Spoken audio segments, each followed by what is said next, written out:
Hello, my name is Dan Carter and welcome to our Lifespan, Healthspan and Wellness module.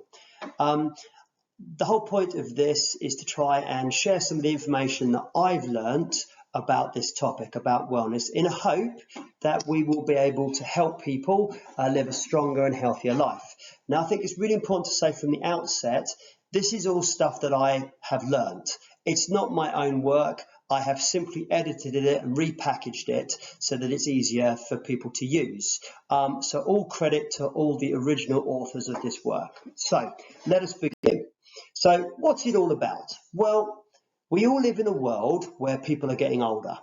We've got the baby boomer society where a vast number of people have now reached retirement and they're living out the final decades of their life.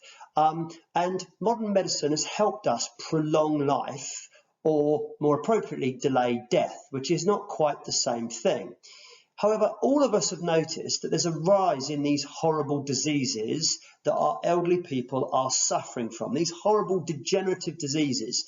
And these poor people spend their last few years or months literally suffering, degenerating.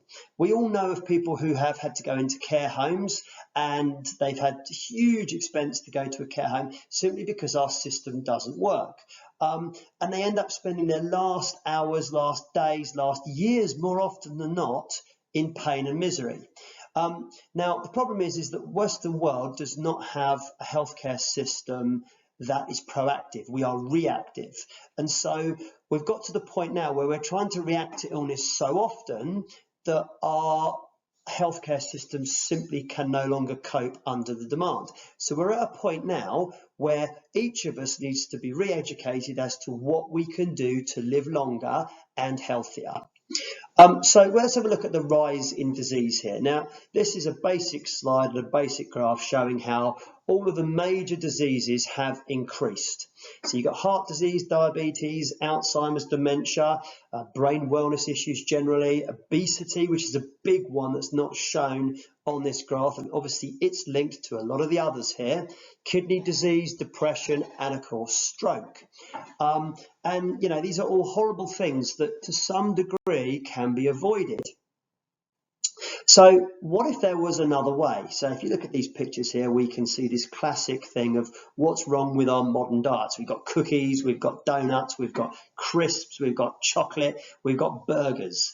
Well, the problem is that in modern Western lifestyle, everywhere you go, whether it's the garage, whether it's the convenience shop, these things are literally rammed at us. They're everywhere. They're advertising. They're everywhere. And you cannot avoid a Mars bar or a Twix or a burger, almost any shop you go into.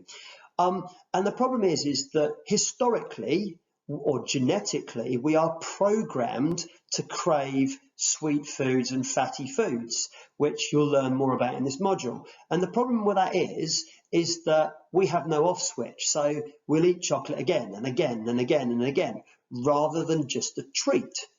However, what if we change our diet and we rethink these things and possibly try and reverse some of these trends? Finally, what do we all want? Well, all of us, if you look at these pictures, all of us want to get to the end of our days and to have longevity. And we talk about this thing where lifespan, it's the period that we live for. So it's fairly simple, our lifespan. But our health span is something different. Our health span is how long during our life, we stay healthy with no significant health problem. And of course, what we want is a very small gap between the end of our health span and the end of our lifespan. What we do not want is a decade between the two, because it means that we suffer in misery. Now, if I look at my own experiences, my wife's grandmother lived to the ripe old age of 96, and right up to her final few days, she was independent. We were having to encourage her not to go up the stepladder into the loft to carry things down. And she'd be happily here today if it wasn't for the fact that she had a minor medical complaint that needed hospital treatment and that she picked up hospital-acquired pneumonia. But prior to that, Yes, she was old. Yes, she had lost muscle mass and bone density and things go with it. But she had an active social life. She was very sharp mentally. And she simply died of old age. And the difference between her lifespan and her health span was very little. And that's something that we can all achieve, apart from very few of us if you're unlucky, but we can all achieve and we should all aspire to.